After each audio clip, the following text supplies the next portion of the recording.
Mesdames et messieurs, bonjour et bienvenue au pied du mont Boulgou pour votre émission Langue fourchue. De l'engagement de la France dans la lutte contre le terrorisme dans les pays du Sahel, on peut dire beaucoup de choses.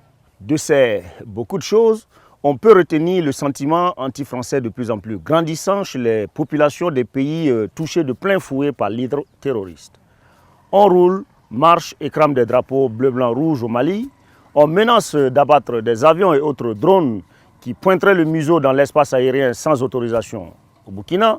Bref, sale temps pour la si belle et grande France dans ses ex-colonies. La France, référence pour bon nombre de jeunes Africains candidats à l'immigration jadis, perd de plus en plus pied dans ses ex-colonies, serait-on tenté de dire. Officiellement, la France est engagée dans la lutte contre le terrorisme dans le Sahel à travers Barkhane au Burkina, au Mali et au Niger depuis 2014, avec une force composée de près de 4500 hommes. Et comme l'a si bien fait remarquer la sinistre française de la dépense, Madame Parly, ces hommes sont en première ligne dans cette guerre asymétrique qui s'est imposée à nous et que nous devons d'abord accepter avant de pouvoir lutter contre.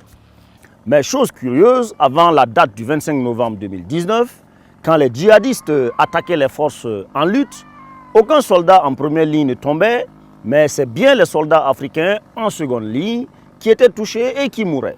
Bizarre, non? Enfin, je dirais même miraculeux.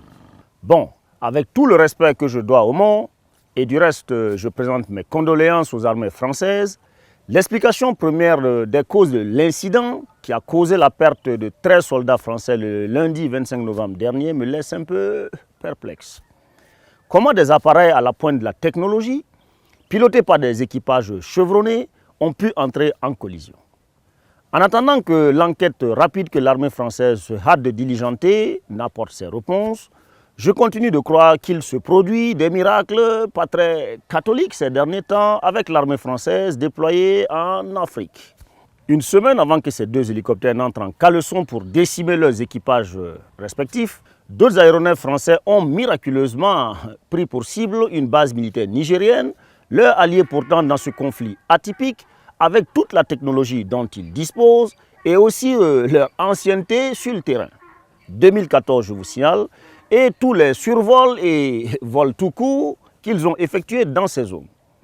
Depuis 2014 donc, l'armée française n'a pas injecté moins de 3 milliards d'euros qui feront certainement écho dans cette campagne. 3 milliards d'euros que la jeunesse malienne et burkinabé pense que nos cousins les Gaulois se sont à coup sûr remboursés, eux qui sont accusés de pillage de nos ressources minières et minéralières. 3 milliards d'euros enfin qui auraient bien pu aider certaines de nos armées à mieux s'équiper d'appareils de surveillance et de combat, autres que ces sublimes pumas qui décollent les tarmacs d'aéroports dans un pays voisin. Mais 13 morts qui vont renforcer la présence française et certainement rajouter de l'énervement à la tension déjà existante. Vivement que ce type d'erreur technique permette d'endiguer le fléau du terrorisme. Parce que l'hymne au monde m'étant devenu un peu trop familier, j'aimerais mieux entendre un peu de silence des canons.